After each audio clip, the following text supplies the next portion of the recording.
Right, this is part 2 of Federalist number 18. Sorry, the video was cut short, so I'm going to go back. This is the middle of second paragraph. The Amphictyons were guardians of religion and of the immense riches belonging to the temple of Delphos, where they had the right of jurisdiction in controversies between the inhabitants and those who came to consult the oracle. As a further provision for the efficacy of the federal power, they took an oath mutually to defend and protect the United Cities, to punish the violators of this oath, and to inflict vengeance on sacrilegious despoilers of the temple.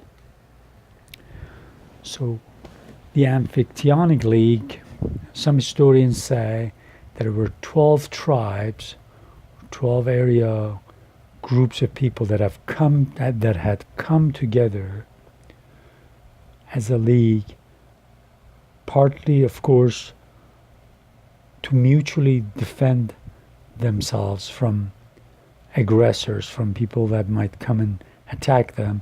And at the same time, they had become the protectors of this holy site, Delphos, where people used to go and for prayer or to get to hear voices from up above. Now whatever you want to call, one wants to call it, whether it was divine signs or things like that. You can kind of read it and find out what it is. I don't want to go into too much detail in that.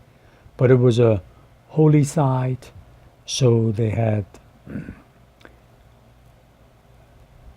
made this league to make sure that nobody attacks them, and at the same time protect the site that a lot of people used to go for prayer or to ask God or gods for signs regarding their questions.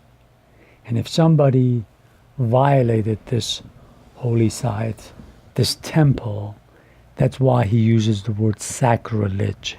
Sacrilegious means when you do something that is against the rules, against the norms, against the rituals, or things that people hold to be holy or respected, religiously respected. So anybody who violated that temple area, they had made a league to go after them and punish them. So he's just giving us information about the different leagues that were formed back then. And as you can see on the screen, I've written Madison's speech on June 19th, 1787. In the Philadelphia Convention, there's actually a very famous speech that Hamilton gives on June 18th, which he said some of the things that he believed in, and it was scary because a lot of people thought that he's actually very close to wanting a monarchical system, almost wanting a president and senators to serve for life. And people were all of a sudden alarmed that this man wants to give this much power to the central government. And on June 19th, as you can see on the board, Madison gave a speech talking about confederations, modern and ancient confederations. And as we have talked before many times, he also prepared a note, a writing for himself, named confederations, ancient and modern, which he used in his study and his thinking about forming this new constitution. So it's very important that we take a look at that, or we pay attention to it. And from all those notes that he taken comes a lot of Federalist number 18, 19, and 20. So he's going through these here and kind of listing them and letting people know, letting Americans know that we have had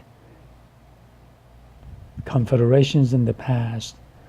If we are wise, we will study them, see what their problems were, and from them we will learn and apply it to making a new constitution. And here he claims that that is what they've done.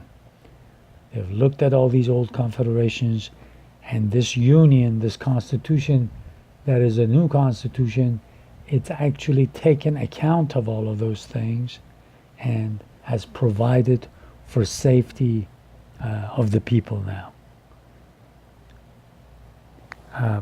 He will continue in the next paragraph and say, in theory and upon paper, this apparatus of power seems amply sufficient for all general purposes.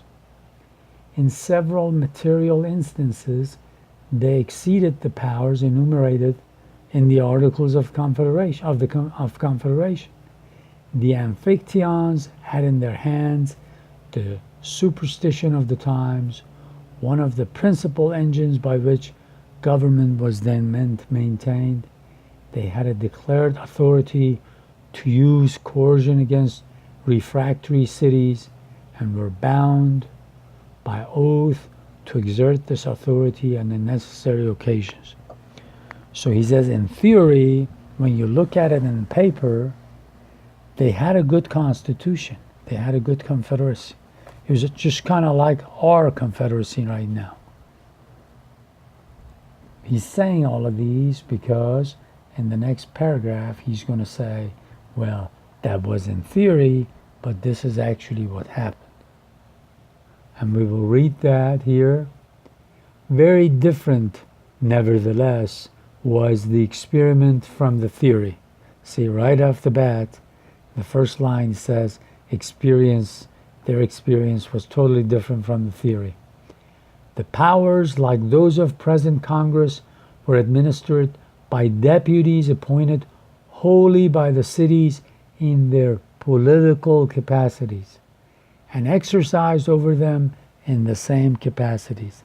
So he says, just like are the Articles of Confederation, if you passed a law, it would be applied by the city only. You couldn't apply it to the citizen. Just like our confederation.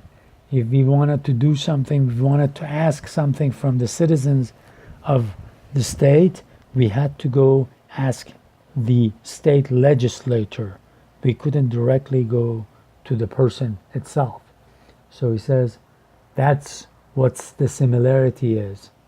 Hence the weakness, the disorder, and the final destruction of the Confederacy.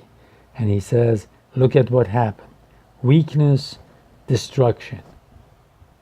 Because the Confederacy could not ask citizens directly for things, couldn't force them directly if they did not follow the rules.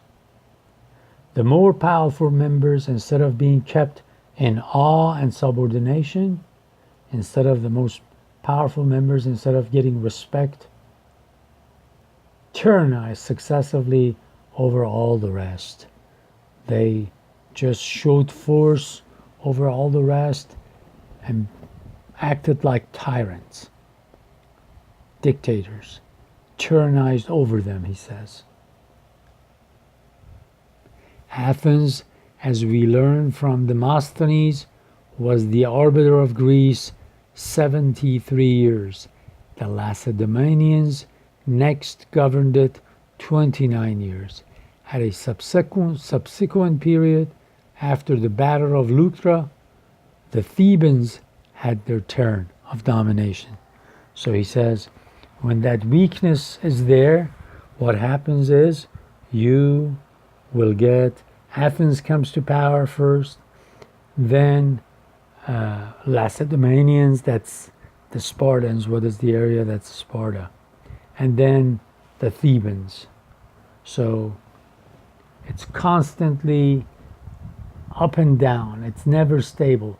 Here we will see he'll use the word vicissitudes pretty soon to this condition. You couldn't count on anything. You couldn't count on stability. And as you know, stability, a stable government is like a stable community. You can plan things. Things are not totally in chaos. So here he says, a weak confederacy gave us a situation where Athens was ruling for one part, then Spartans, then Thebes. So this confederacy constantly was in chaos. Okay, we will read the next paragraph in the next video. And just remember, because I said we need to study the American Civil War. For that reason, when we study the American history from the founding of the nation all the way to the Civil War, we will see this confederacy under the Constitution, the new Constitution, being in turmoil, because the southern states wanted to make sure that they always can have slavery, can extend the slavery. It was total chaos in a way.